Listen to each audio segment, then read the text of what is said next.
فسبحان الذي لا يحصى امتنانه باللسان ولا بالقلم.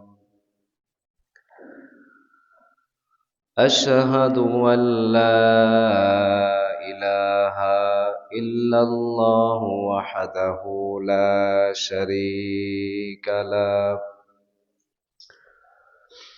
وأشهد أن سيدنا وحبيبنا ومولانا محمدا عبده ورسوله الذي أرسله بالحق بشيرا ونذيرا وداعيا إلى الله بإذنه وسراجا منيرا. فقد قال الله تعالى في كلامه المجيد وفرقانه الحميد: أعوذ بالله من الشيطان الرجيم. بسم الله الرحمن الرحيم. إن الله وملائكته يصلون على النبي يا أيها الذين آمنوا صلوا عليه وسلموا تسليما. اللهم صل على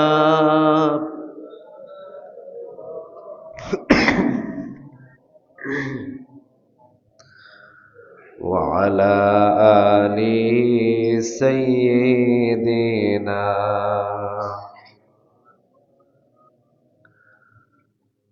যে মানুষ মানুষের বেদনায়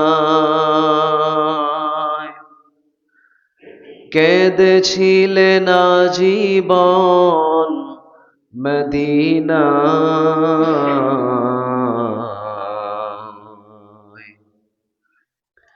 সেই মাটি সে মানুষ যদি এত সুন্দর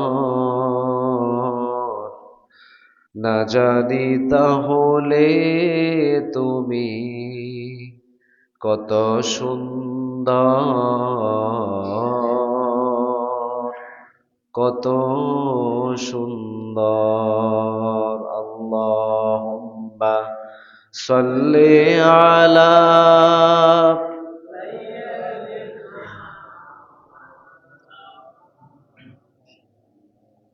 وعلى آل سيدنا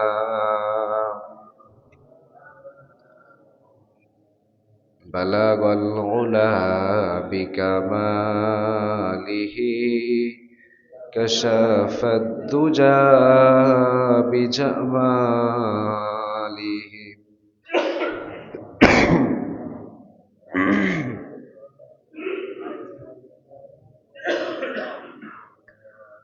محمد سيد الكونين والثقلين والفريقين من عرب ومن عجم بلغ العلا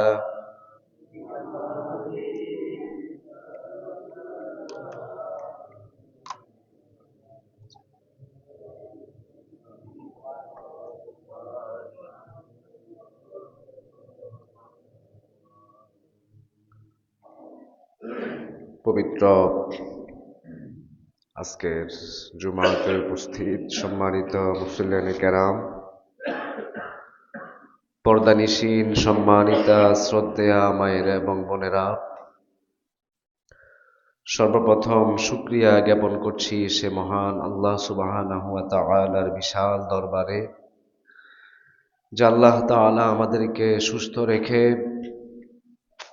সবার আগে সালাতুল জুমা আদায়ের উদ্দেশ্যে মসজিদে আসার এবং বসার তৌফিক দিয়েছেন। এজন্য আমরা সকলেই পড়ছি আলহামদুলিল্লাহ। সকলেই পড়ি রব্বানা ওয়ালাকাল হামদ হামদান কাসীরান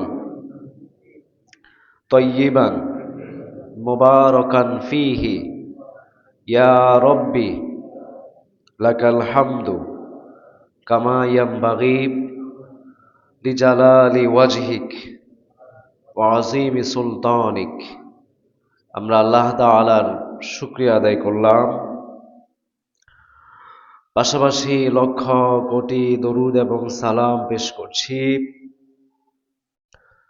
মানবতার মুক্তির দূত সরদার দু জাহান শফিউল মুজনিবিন মুহাম্মাদুর রাসূলুল্লাহ সাল্লাল্লাহু আলাইহি ওয়াসাল্লামের উপর। সম্মানিত মুসলিম কেরাম, আমি যে আজকে জুমায় আসবো এটাও আমি ভাবি নাই। আসলেও চিন্তা করেছি যে শুধু খুতবা দিয়ে নামাজটা পড়িয়ে দিব, কারণ কথা বলার মতো আপনারা নিশ্চয় বুঝতেছেন আমি অসুস্থ। তো এই যে অসুস্থতা নিয়েও আমি আসছি আল্লাহ তাআলা উপর তাওয়াক্কুল করে দুই চারটি কথা বলার জন্য বসেছি। আল্লাহ তাআলা যেন আমাদেরকে আমলের নিয়তে কিছু কথা বলার এবং শোনার তৌফিক দান করেন। সকলে বলি আমিন। সুবহানাকা লা ইলমা লানা ইল্লা মা আল্লামতানা ইন্নাকা আনতাল আলিমুল হাকিম। রব্বি জিদনি ইলমা রব্বি ইশরাহ লি সাদরি ওয়া ইয়াসসির লি আমরি ওয়াহলুল উকদাতাম মিন লিসানি ইয়াফকাহু কওলি। গত জুমাতে আমরা জুমার দিন আগে মসজিদে আসার বিষয়ে কথা আমরা শুনেছি। কোরআনে আল্লাহ তাআলা জুমার সালাতের আজান হলে আর কোনো কাজে লিপ্ত থাকা যাবে না, এটা আল্লাহ তাআলা নিষেধ করেছেন। ফাসআউ ইলা যিকরিল্লাহি ওয়া যারুল বাইআ। যখন নামাজের জন্য আহ্বান করা হবে, আল্লাহ জিকির সালাতের দিকে তোমরা দ্রুত আসবে। ওয়া যারুল বাইআ, বেচা কেনা সহ দুনিয়ার যত কাজ আছে সব কাজ ছেড়ে দিবা। আজান কানে তোমার পৌঁছেছে, এখন আর তোমার আর কোনো কাজ চলবে না। একটাই কাজ, সেটা হচ্ছে জিক্রিল্লাহ, আল্লাহ জিকির, জুমার খুতবা, ওখানে তোমাকে ফিরে আসতে হবে। মসজিদের সাথে ইমানদারদের সম্পর্ক কম থাকবে নাকি বেশি থাকবে? হাদিসে রাসূল সাল্লাল্লাহু আলাইহি সাল্লাম বলেছেন, আন আবি হুরায়রা রাদিয়াল্লাহু তাআলা আনহু قال, আল্লাহ রাসূলের প্রিয় সাহাবী রাইসুল মুহাদ্দিসিন আবু হুরায়রা রাদিয়াল্লাহু তাআলা আনহু তিনি বলছেন, আন্না রাসূলুল্লাহ সাল্লাল্লাহু আলাইহি ওয়াসাল্লামা قال, রাসূল সাল্লাল্লাহু আলাইহি সাল্লাম বলেছেন, আমি শুনেছি, আবু হুরায়রা আমি শুনেছি, আলা আদুল্লুকুম আলা মা ইয়ামহুল্লাহু বিহিল খতায়া ওয়া ইয়ারফাউ বিহিদ দারাজাত। সাহাবায়ে কেরামদেরকে লক্ষ্য করে রাসূলুল্লাহ সাল্লাল্লাহু আলাইহি ওয়াসাল্লাম বলেছেন, আমি কি তোমাদেরকে এমন কয়েকটা আমলের কথা বলবো, যেই আমলটা করলে পরে ইয়ামহুল্লাহু বিহিল খতায়া, যে কাজগুলো করার দ্বারা আল্লাহ তাআলা তোমার গুনাহগুলো মুছে দিবেন। সুবহানাল্লাহ পড়েন। ওয়া ইয়ারফাউ বিহিদ দারাজাত, আর তোমাদের মর্যাদা বাড়িয়ে দিবেন। আল্লাহর কাছে তোমাদের দাম বেড়ে যাবে, তোমাদের গুনাহ মিটিয়ে দিবেন। সাহাবায়ে কেরাম বলছে, ক্বালু বালা ইয়া রাসূলুল্লাহ, হ্যাঁ অবশ্যই আমাদেরকে বলেন, কেন নয়। রাসূল সাল্লাল্লাহু আলাইহি সাল্লাম তিনটা কাজ, তিনটা আমলের কথা বলেছেন। এই তিনটা আমল করলে গুনাহ মুছে যাবে, আল্লাহর কাছে তোমাদের মর্যাদা বেড়ে যাবে। এক নাম্বার হচ্ছে ইসবাগুল উদুই আলাল মাকারিহি, কষ্ট সাধ্যেও, কষ্টকর হলেও, কঠিন অবস্থাতেও তুমি পানি দিয়ে ওযু করবে। এই যে শীতকাল আসছে না, এখন ঠান্ডা পানি দিয়ে ওযু করা কষ্ট নাকি আরাম? অনেক কষ্ট। পানির কাছে গেলেই কেমন কেমন লাগে, পানি দেখলেই ভয় লাগে শীতকালে। তো এরকম কষ্ট সাধ্য হওয়ার পরেও তুমি পানি দিয়ে ওযু করবে, এই হলো এক। দুই নম্বর রাসূল বলেছেন ওয়া কাসরাতুল খুতা ইলাল মাসাজিদ, বেশি বেশি তোমরা মসজিদে যাবে, বেশি বেশি মসজিদের দিকে হেঁটে হেঁটে যাবে, মসজিদে গমন করবে বেশি বেশি, মসজিদে বেশি বেশি যাবে তোমরা। তিন নাম্বার ওয়া ইনতিযারুস সালাতি বাদাস সালাহ, একটা নামাজের পর আরেকটা নামাজের জন্য অপেক্ষা করা। একটা নামাজ শেষ, ফজর শেষ হয়েছে আজকে, কখন আবার জোহর আসবে, জুমা আসবে, আজকে জুমার দিন, আমি আমার কোনো কাজ আজকে আর রাখবো না, আজানের সঙ্গে সঙ্গেই চলে যাব। এই যে একটা চিন্তা, জোহর পড়েছে, আসর কখন আসে, শুধু ওই দিকে ঝোঁক তার। আসর পড়েছে, মাগরিবের নামাজ কখন আসে, ওই চিন্তা তার মাথায় কাজ করতেছে। মাগরিব পড়েছে, ঈশা কখন আসে, এই যে ইন্তেজার। ইন্তেজার মানে কি আপনারা তো বুঝেন, অপেক্ষা করা। এটার বাংলা করার দরকার নাই। সালাত মানে কি? নামাজ।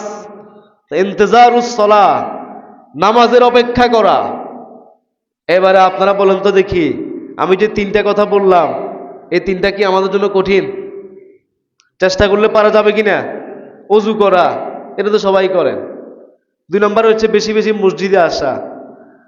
তিন নাম্বার হচ্ছে নামাজের অপেক্ষা করা। এই তিনটা কাজ যদি আপনি করতে পারেন, তাহলে রাসূল বলছে আপনার গুনাহগুলো আল্লাহ তাআলা মাফ করে দিবেন, আর আল্লাহর কাছে আপনার দাম বেড়ে যাবে, আল্লাহ তাআলার কাছে আপনি সম্মানী ব্যক্তি হয়ে যাবেন। এই যে মসজিদের সাথে আমাদের তাআল্লুক, মনের টান, এটা যাতে আমাদের মসজিদের সাথে হয়। তা আমি গত জুমাতে বলেছিলাম যে আপনি জামাতে যদি নামাজ নাও পান, একা একা পড়বেন, ঘরে না পড়ে সেটা মসজিদে আসি পড়বেন। কারণ শুধুমাত্র মসজিদে হেঁটে হেঁটে আসা এটাই আলাদা ইবাদত। নামাজ তো পড়ে, শুধুমাত্র মসজিদে আসলে সওয়াব। আজকে আমাদের দেশে নাই, সিস্টেম নাই। না হলে আপনারা নারীদেরকে মসজিদে আনতে পারতেন। এখন ওই যে ফিতনা, নারীদের নিরাপত্তা কম না বেশি? কম। ঘরেই তো নারীদের নিরাপত্তা নাই। তো এরকম কিছু কিছু মসজিদ আছে, আমাদের ফেনী বড় মসজিদেও আছে, মহিলাদের নামাজের একটা জায়গা আছে। তো মহিলাদেরকেও যদি মসজিদের সাথে যুক্ত করা যায়, তারাও সওয়াবের ভাগীদার হলো, তারাও জুমার দিন কথা শুনলো, আমল শিখলো। এখন আপনারা বলবেন যে হয়তো ঘর থেকে শোনাই যায়। ঘর থেকে তো শুনে, এটা কি মনোযোগ সহকারে শুনে? এটা কি ওয়াজ শুনে না আওয়াজ শুনে? ঘর থেকে যেটা শুনে এটা হচ্ছে আওয়াজ। তো কখনো যদি এরকম পরিস্থিতি হয়, আমি আশা রাখবো যে আপনারা এরকম একটা মহিলাদেরকে পরিবেশ সৃষ্টি করে দিবেন। আপনাদের এখানে সম্ভব মনে হয়, এখানে তো বাড়ি, এখান দিয়ে যে কোনো একটা সিস্টেমে উঠে যেতে পারে ওদিক থেকে এসে। তো এই যে মসজিদের সাথে আমাদের একটা সম্পর্ক রাখতে রাসূল বলেছেন, আমি এটাও বলেছি আপনাদেরকে, হাদিসে রাসূল সাল্লাল্লাহু আলাইহি সাল্লাম যে আরশের নিচে আল্লাহর আরশের ছায়া যাদেরকে কিয়ামতে আশ্রয় দিবেন 7 শ্রেণীর মানুষ, তাদের মধ্যে একটা হলো এটা, রাজুলুন কলবুহুন মুআল্লাকুন বিল মাসাজিদ, কলবুহুম মুআল্লাকুন বিল মাসাজিদ, যাদের কলব অন্তর মসজিদের সাথে ঝুলন্ত থাকে। এটা আমি গত জুমার কিছু সারমর্ম আপনাদের সাথে বললাম যে আজান হওয়ার পর আমরা দেরি না করে শুধু জুমা না, যে কোনো সলাতের উদ্দেশ্যে মসজিদে চলে আসবেন, এই নিয়তে যে মসজিদে যাওয়া হচ্ছে ইবাদত। ইন্তেজারুস সলার কথা বলা হয়েছে। এই যে 3টা কাজ, মসজিদে বেশি বেশি আসা, মসজিদের সাথে যার সম্পর্ক বেশি, রাসূল সাল্লাল্লাহু আলাইহি সাল্লাম তাকে ইমানের সার্টিফিকেট দিতে বলেছেন। কারণ মুনাফিকরা মসজিদে কম আসে না বেশি আসে? মন থেকে মসজিদে আসে না মুনাফিকরা। আপনি দেখবেন মসজিদ থেকে তারা যেন পাশ কেটে যেতে চায়। মসজিদ আজান হলে কিছু কিছু মানুষ দেখবেন আরেক পথ দিয়ে দূরে চলে যায়, যেন সে আজানটাই কানে শুনে নাই। এই যে এখান দিয়ে জামাতের ইমাম সাহেবের তাকবীরের আওয়াজ শোনা যাচ্ছে, জামাতের সলা শুরু হয়ে গিয়েছে, এরপরও দেখবেন কিছু কিছু মানুষ দোকানে বসে থাকে, কিছু কিছু মানুষরা রাস্তা দিয়ে হেঁটে চলে যায়, আপনাদের এই দরজা দিয়ে বেরিয়ে ওদিকে চলে যাচ্ছে, মসজিদে আসেনি। এই যে মসজিদ থেকে আপনি দূরে দূরে থাকেন, এটা হচ্ছে নেফাকের একটা আলামত। এটা যাতে আমাদের ভিতরে না আসে, আল্লাহ তাআলা আমাদের সবাইকে নেফাকের এই সমস্ত আলামতগুলা থেকে মুক্ত থাকার তৌফিক দান করুক, সকলে বলি আমিন। এরপর আসেন, আমি গত কয়েকটি জুমাতে আপনাদের সম্মুখে ঈমান বিশুদ্ধ করার, আপনার ঈমানটা কিভাবে সহি হবে, ঈমান কিভাবে সহি করতে পারেন, এই বিষয়গুলো নিয়ে আমি কিছু পয়েন্টে আপনাদের সম্মুখে কথা উপস্থাপন করেছি। তার মধ্যে শেষটা এটা ছিল যে আল্লাহর নামের বড়ত্ব আমাদেরকে ঘোষণা করতে হবে, আল্লাহর নামের তাকবীর, আল্লাহর শ্রেষ্ঠত্ব ঘোষণা করতে হবে। কালিমাতুল্লাহি হিয়াল উলিয়া, আল্লাহ তাআলা কোরআনে বলেছে আল্লাহর বাণী, আল্লাহর কথা এটা সবার উপরে থাকবে, এটা হচ্ছে শ্রেষ্ঠ। আল্লাহর কথার উপরে, আল্লাহর বিধানের উপরে, আল্লাহর আইনের উপরে আর কোনো কারো বিধান, কারো কথা, কারো আইন শ্রেষ্ঠ হতে পারে? হওয়া তো দূরের কথা, এটা তো চিন্তায় আসতে পারবে না যে আল্লাহর দেয়া বিধানের চাইতে অমুক মানুষের দেয়া বিধান শ্রেষ্ঠ। আল্লাহর দেয়া বিধানে মনে হয় শান্তি নাই, মানুষের তৈরি করা সংবিধানে মনে হয় শান্তি। এই চিন্তা যদি কারো ভিতরে ভুলেও চলে আসে, তার ঈমান কি আছে? ঈমান নাই। কারণ কোরআন অস্বীকার করেছে, কোরআনে আল্লাহ বলছে আল্লাহর কথা থাকবে সবার উপরে। মান করা আল কোরআন ফাস্তাজহারাহু, হাদিসে রাসূল বলছে যে ব্যক্তি কোরআন পড়বে, ফাস্তাজহারাহু, কোরআনকে উপরে নেওয়ার চেষ্টা করবে, ইস্তেজহার করবে। কোরআনে আল্লাহ তাআলা একটা আয়াতে এটা বলছে ওয়াল্লাযী আরসালা রাসূলাহু বিল হুদা ওয়া দীনিল হক লিইয়ুযহিরাহু, এখানে বলেছে লিইয়ুযহিরা, ওখানে রাসূল বলছে ফাস্তাজহারা। মূল অক্ষর একই, উপরে নিতে হবে আপনাকে আল্লাহর কথাকে, আল্লাহর কথাকে সবার উপরে রাখতে হবে। এখন সবার উপরে কি মসজিদের তাকে সবার উপরে রাখবেন, ঘরের তাকে সবার উপরে রাখবেন? না, আমলের দিক দিয়ে সবার উপরে রাখতে হবে, মানার দিক দিয়ে সবার উপরে রাখতে হবে, আইন বানানোর দিক দিয়ে সবার উপরে রাখতে হবে, সংবিধান প্রণয়নের দিক দিয়ে সবার উপরে রাখতে হবে, সনদ বানানোর দিক দিয়ে সবার উপরে রাখতে হবে। কথা বুঝেন আপনারা? এই যে যত সনদ, সংবিধান যাই বানান, অমুক সনদ তমুক সনদ, এগুলার কেন্দ্রবিন্দু হতে হবে কোরআন, আল্লাহর বাণী, আল্লাহর বিধান। এটা যদি আপনি উপরে রাখতে না পারেন, আপনার ঈমান নিয়ে প্রশ্ন আছে। আপনি আল্লাহর শ্রেষ্ঠত্ব ঘোষণা করতে জানেন না, আল্লাহর কথাগুলো সবার সম্মুখে উচ্চ স্বরে বলতে পারেন না, আল্লাহর নামে তাকবীর দিতে পারেন না, আল্লাহর পবিত্রতা বর্ণনা করতে পারেন না, আল্লাহর প্রশংসা আপনার মুখ দিয়ে আসে না, আপনার মুখ দিয়ে শুকর আসে না, মনে করবেন যে আপনার ইমানের সমস্যা আছে। এজন্য রাসূল দোয়া শিখাইছেন, আল্লাহুম্মা আইন্নি আলা যিকরিকা ওয়া শুকরিকা ওয়া হুসনি ইবাদাতিক। আল্লাহুম্মা আইন্নি, হে আল্লাহ আপনি আমাকে সাহায্য করেন, আলা যিকরিকা, আপনার জিকিরের ক্ষেত্রে আমাকে সাহায্য করেন, ওয়া শুকরিকা, আপনার শুকরিয়া আদায়ের ক্ষেত্রে আমাকে সাহায্য করেন, ওয়া হুসনি ইবাদাতিক, সুন্দর সুন্দর ইবাদত করার ক্ষেত্রে আমাকে সাহায্য করেন। আমার মুখ দিয়ে তো জিকির আসে না, আমার মুখ দিয়ে শুকর আসে না, আমার ইবাদতে ইখলাস থাকে না। সুতরাং আপনি আমার এই তিনটা কাজে আমাকে সাহায্য করেন, আমিন পড়েন। এই যে সুন্নাহ থেকে এই সমস্ত দোয়াগুলো আপনারা নেবেন।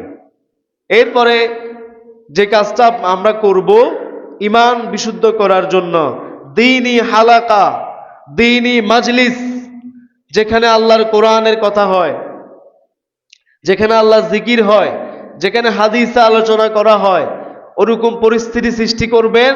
আর ওরকম দৃশ্য দেখলে, ওরকম মাজলিস, ওরকম বৈঠক দেখলে সেখানে আপনাকে বসে যেতে হবে। হাদিস রাসূল সাল্লাল্লাহু আলাইহি সাল্লাম বলেছেন, লা ইয়াকুদু কওমুন ইয়াযকুরুনাল্লাহা ইল্লা হাফাতহুমুল মালাইকা। যদি কোনো সম্প্রদায়, কোনো একটা গোষ্ঠী, একটা জামাত, একটা সংঘবদ্ধ কিছু মানুষ যদি আল্লাহ জিকিরের উদ্দেশ্যে, আল্লাহর বিধান বর্ণনার উদ্দেশ্যে, কোরআনের আলোচনা করে, হাদিসে আলোচনা করার জন্য এক জায়গায় বসে যায়, ফেরেশতারা সেই জায়গাটা বেষ্টন করে রাখে। আর সেখানে আল্লাহ তাআলা রহমত নাজিল করতে থাকেন, সেখানে আল্লাহ তাআলা শান্তি নাজিল করতে থাকেন। আরেকটা বর্ণনা আসছে, আল্লাহ তাআলা আকাশ থেকে ঘোষণা দেন, কুমু মাগফুরান লাকুম, যে তোমরা দাঁড়িয়ে যাও, তোমরা চলে যাও, আল্লাহ তাআলা তোমাদের সব গুনাহ ক্ষমা করে দিয়েছেন। এই যে দ্বীনি হালাকা, দ্বীনি মাজলিস, কোরআন হাদিসের আলোচনা, এরকম জায়গায় বসলে লাভ আছে। সেখানে বসে যদি একটা কথাও শিখতে পারেন, আপনার জীবন পরিবর্তন হয়ে যেতে পারে। আর ওই যতক্ষণ বসে থাকবেন ততক্ষণ আপনার আমলনামায় সওয়াব লিখা হবে।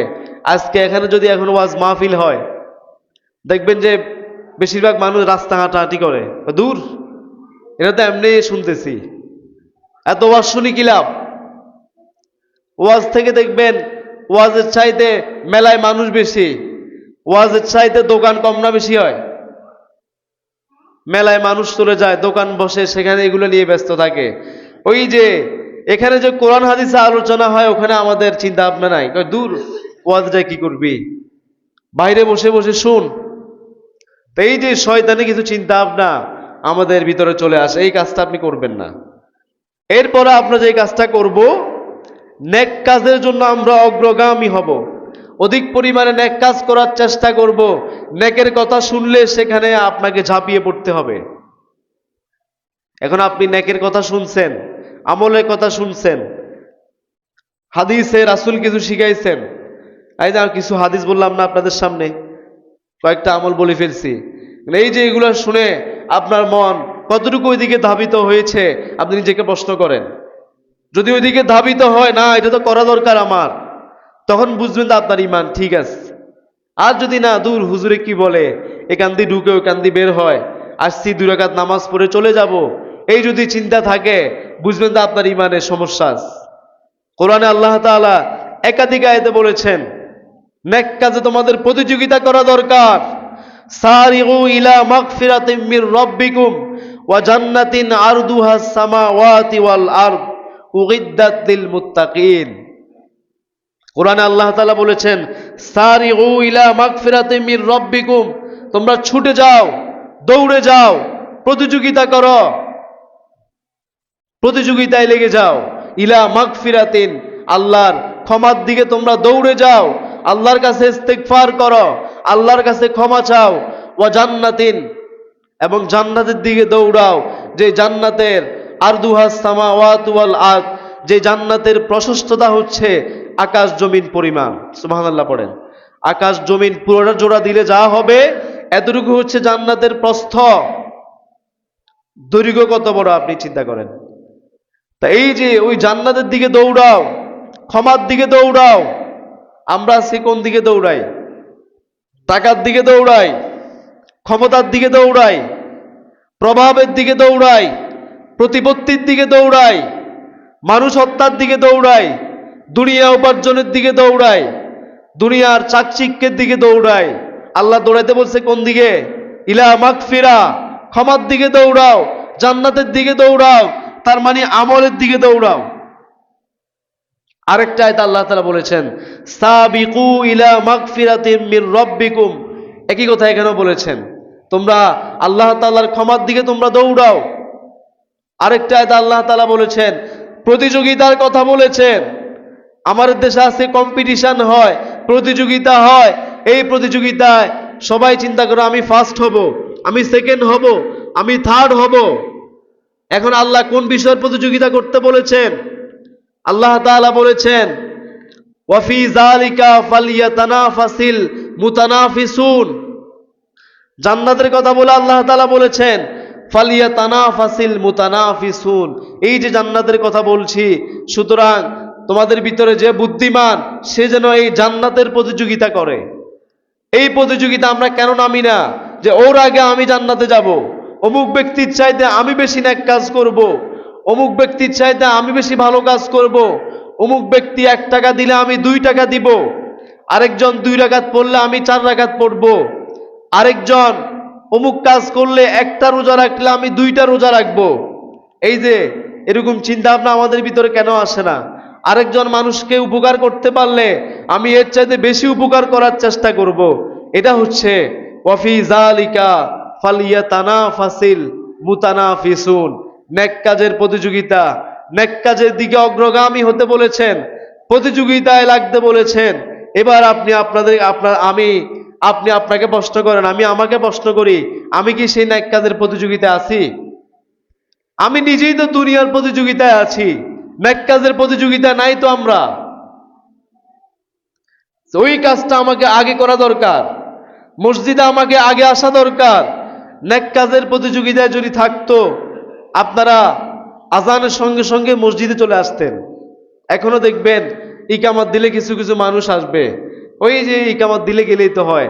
আরো দেখবেন আরো মজার কাহিনী আছে, রুকুতে গেলে তখন আসবে, রুকু পাইলে তো হয়, আমি যদি রুকু পাই তাহলে তো রাকাতটা পাবো। সুতরাং রুকুতে অনেকে ইচ্ছা করে ইমাম সাহেব রুকুতে গেলে তখন আসে, রাকাত তো পাই গেছি। এরকম কিছু চিন্তা ভাবনা আমাদের আছে, এটা ভুল চিন্তা ভাবনা। তারাবির নামাজের সময় দেখবেন তারাবির নামাজ হয় না, কিছু কিছু মানুষ হুদায় বসে থাকে। দেখেন এখানে অনেকের কমন পড়ে যাবে, হাফেজ সাহেব যখন রুকুতে যায় তখন সে আল্লাহু আকবার বলে রুকুতে যায়, এমনি কিন্তু হুদায় পাশে বসে আছে। তো এই যে ধোঁকাবাজি, রুকুতে এসে শরিক হওয়া, এটা তো যে দেরিতে আসছে তার জন্য, যে বসে আছে তার জন্য কি রুকুতে শরিক হওয়ার বিধান? এটা আপনাকে কে শিখেছে? আপনি যদি দূর থেকে এসে রুকু পান তাহলে রাকাতটা পাইলেন, আপনি তো হুদায় বসে আছেন, বসে থেকে রুকু ধরতেছে। এই যে আপনি আল্লাহর সাথে ধোঁকাবাজি করলেন, এই ধোঁকাবাজি মনে হয় আল্লাহ বুঝে না, এই চিন্তা করবেন না। আর নামাজে দৌড়িয়ে দৌড়িয়ে আসবেন না, ওই রাকাত না পাইলে আপনার কি হয়েছে, পরের রাকাতে যান, সিজদা গিয়ে আপনি শরীক হন। আরো কিছু চিন্তা ভাবনা আমাদের ভিতরে আছে, দেখি আপনারা এগুলো একটু আমলে নিবেন। দেখেন আপনারা অনেকে ভুল করেন, ইমাম সাহেব সিজদা অবস্থায় দেখে মানুষ দাঁড়িয়ে থাকে, ওই রাকাতে আর শরিক হয় না। ইমাম সাহেব যখন উঠে তখন শরিক হয়। কি আমি কি ভুল বলতেছি?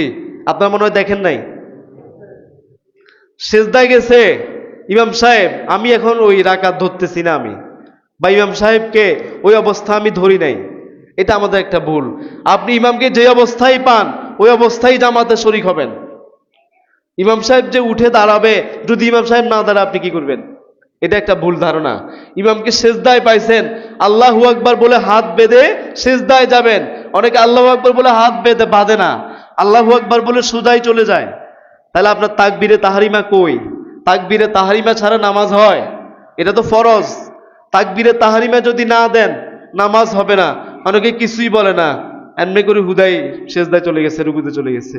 তো তাকবীরে তাহরিমা ছাড়া নামাজটা হইছে? আল্লাহু আকবার বলে নামাজ শুরু করা ফরজ, এটা যদি না বলেন, এই তাকবীর না দিলে নামাজ হবে না। সুতরাং আমি বলতে চাচ্ছি, ইমামকে যে অবস্থায় পান জামাতে শরিক হবেন। ইমামকে সেজদায় পাইছেন, সেজদায় শরিক হবেন। আরেকটা ভুল, ইমাম সাহেব রুকু থেকে উঠে গেছে, এই ব্যক্তি পরে এসে আবার নিজে নিজে রুকু দিছে। এখন ওই রাকাতটা সে গণ্য করেছে যে সে রাকাতটা পাইছে। আসলে কি রাকাত পাইছে? আপনারা এরকম করেন না? নিজে নিজে রুকু দেন। ইমাম সাহেব সামি আল্লাহ লিমান হামিদা বলে উঠে গেছে, আপনার এত রিস্ক নেওয়ার কি দরকার? ওই রাকাত না পাইলে নাই। যদি আপনি কমপক্ষে ইমাম সাহেবের মুখ থেকে সামি আল্লাহ লিমান হামিদা এই শব্দ বের হওয়ার আগে একবারও যদি সুবহান রাব্বিয়াল আযীম বলতে পারেন, তাহলে রুকু পাইছেন। সামি আল্লাহ লিমান হামিদা এটা বের হয়ে গেছে, তখন আপনি রুকুতে গিয়ে সুবহান রাব্বিয়াল আযীম বললে ওই রাকাতটা আপনি পান নাই। এরকম যদি করেন, রাকাতটা পরে আবার পড়ে নেবেন। এই যে কিছু কিছু ভুল আমরা করি, যে ভুলের কারণে নামাজে হয় না, তাহলে পরে এসে আপনি রুকু দিবেন না। এরপরে ইমাম সাহেবকে যে অবস্থায় পান সে অবস্থায় আপনি জামাতে শরিক হবেন। আল্লাহু আকবার বলে সুদা সিজদায় চলে যাবেন, আল্লাহু আকবার বলে বৈঠকে চলে যাবেন। আপনি দাঁড়িয়ে থাকার কোনো দরকার। এরপরে আপনি ইচ্ছা করে বসে থেকে রুকুতে গিয়ে শরিক হবেন না, এটা হচ্ছে একটা ধোঁকাবাজি। আল্লাহ তাআলা আমাদের সবাইকে আমল করার তৌফিক দান করুক। সকলে বলে আমিন। হাযা মা ইনদি।